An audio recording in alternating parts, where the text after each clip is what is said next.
All right, welcome to Flippin' Fins project Get Ready.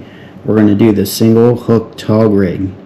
It's probably the simplest rig I tie, so we're going to jump right into it. Okay, so I've got some leader here, a length of leader tied to my braided line. You could use a swivel if you prefer. I'm using the GT knot. It saves me on swivels. So what I'm going to do, we're going to measure out some leader to tie the rig. So I have my Delaware State ruler here. I'm going to go across this thing twice, all the way to the 20, and then we're going to hold it from the 20. We're going to hold it from the 20, and then go back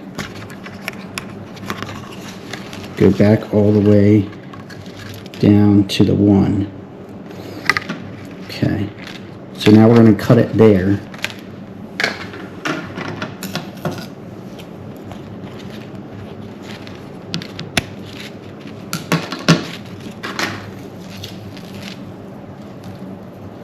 Okay.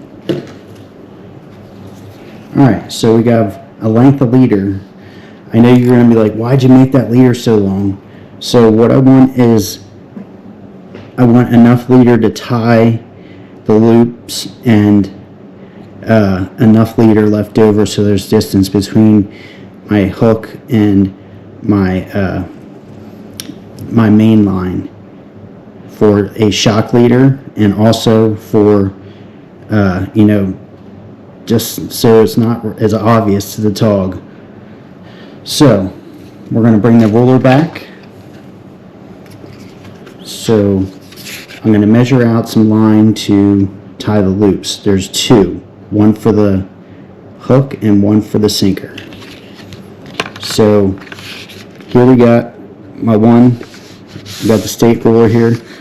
I'm going to go and pull my tag end out to about, we'll say 13 inches there. Okay, now we're going to come back to the 1. This is where we're going to start the first loop.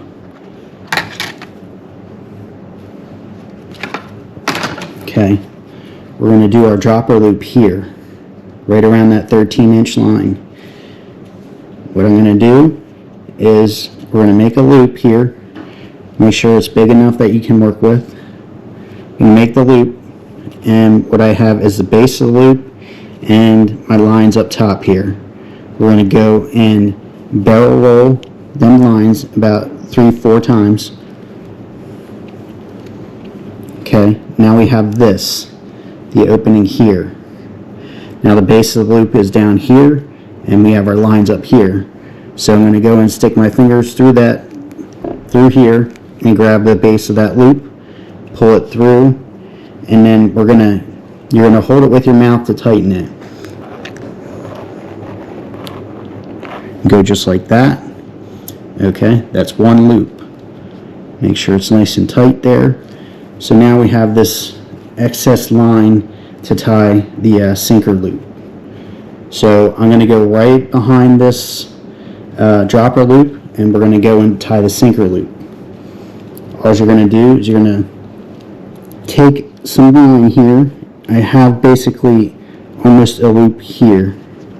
So we have the line that's holding the dropper loop, and then we have our tag end down here.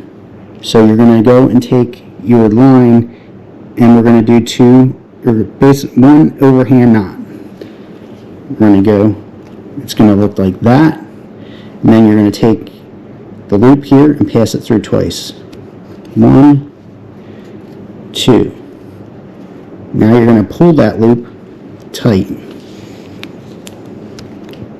So now we're left with the dropper loop and the sinker knot, the sinker loop.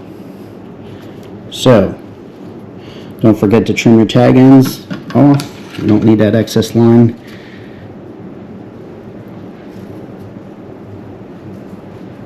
Okay.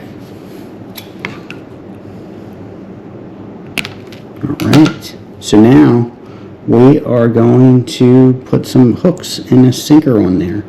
Since my sinker is readily available, we'll put that on first.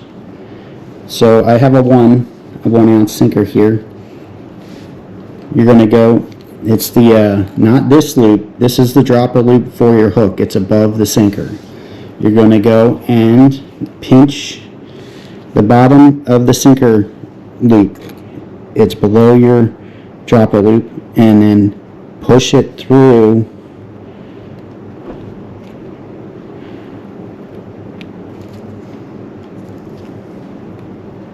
You're going to push it through the sinker and then come down and wrap it around and then pull your sinker tight on there.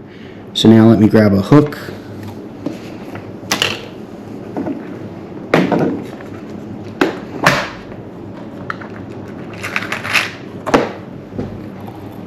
Alright, so we're going to put the hook on next.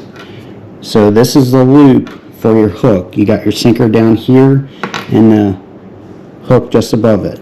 So what we're going to do is take the base of the loop and pinch it so we can fit it through the hook, the hook. And now what people don't usually do is we're going to wrap it once and twice, and then you're going to pull it tight. So this is your single hook. This is your single hook tog rig. Simple as it gets. If you have any questions, let me know. Get out there and flip some fins.